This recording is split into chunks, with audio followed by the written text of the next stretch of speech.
Hi అండి, మీ Sai blogs. ఈరోజు దోసకాయ టమాటో కర్రీ చేస్తున్నాను. ఈ దోసకాయ టమాటో కర్రీ అన్నంలోకే కాకుండా చపాతి రాగి సంగటిలోకి ఇంకా చాలా బాగుంటుంది. ఒకసారి ట్రై చేయండి. దీనికోసము 2 దోసకాయలు, ఒక 3 టమాటో, ఒక ఉల్లిపాయ, 2 పచ్చిమిర్చి అన్నీ కట్ చేసి పెట్టుకున్నాను. ఇప్పుడు ఒక గిన్నె పెట్టేసుకొని అందులో ఆయిల్ వేసుకోవాలి. ఈ దోసకాయ కర్రీకి కాస్త ఆయిల్ ఎక్కువ ఉంటేనే టేస్ట్ బాగుంటుంది. పోపు వేసుకోవాలి. ఆవాలు, జీలకర్ర, ఎండుమిర్చి, కరివేపాకు. ఈ పోపు చిటపట్లాడిన తర్వాత ఉల్లిపాయలు 2 కట్ చేసి పెట్టుకున్న పచ్చిమిర్చి వేసి బాగా ఫ్రై చేసుకోవాలి.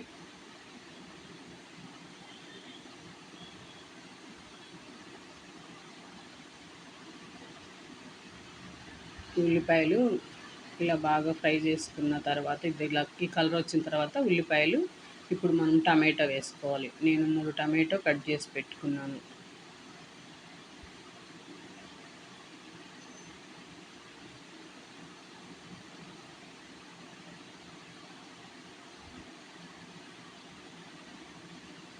టమాటో వేసుకున్న తర్వాత ఒక స్పూన్ సాల్ట్, కాస్త పసుపు వేసుకోవాలి. మన తినే కారాన్ని బట్టి కారము వెన్నేసి మొత్తం బాగా ఇలా కలిపేసుకొని మగ్గించుకోవాలి. టమాటో బాగా మెత్తగా మగ్గాలి. ఈ దోసకాయ టమాటోలో ఎండు చేపలు కూడా వేసి చేసుకుంటారు. చాలా బాగుంటుంది సంగటిలోకి. మూత పెట్టి మగ్గించుకున్న తర్వాత మధ్య మధ్యలో ఇట్లా కలుపుకుంటూ మగ్గించుకోవాలి, లేదంటే అడుగు పట్టేస్తుంది. ఇట్లా టమాటో మొత్తము మగ్గిన తర్వాత మనం గెంటితో ఇలా మెత్తగా అట్లా అనేస్తే బాగా మెత్తగా అయిపోతుంది టమాటో.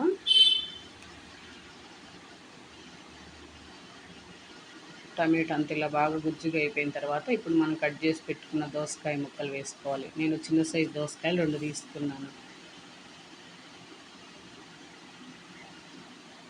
దోసకాయ ముక్కలు వేసుకున్న తర్వాత మొత్తం బాగా కలిపేసుకొని మంట మీడియం ఫ్లేమ్లో పెట్టుకొని మూత పెట్టేసి మగ్గించుకోవాలి.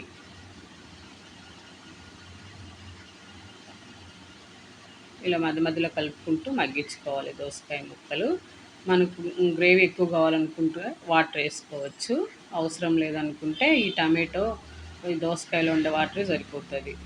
దోసకాయ ముక్కలు ఉడికిపోయాయి. ఇప్పుడు పొడి మసాలా వేసుకున్నాను. కొబ్బరి, తెల్లగడ్డ, ధనియాలు దంచిన పొడి మసాలా.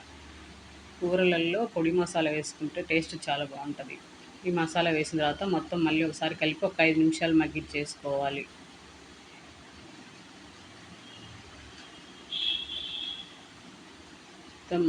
మొత్తం ఇలా కలిపేసుకొని కూర మసాలా కూడా మగ్గిపోయింది కదా.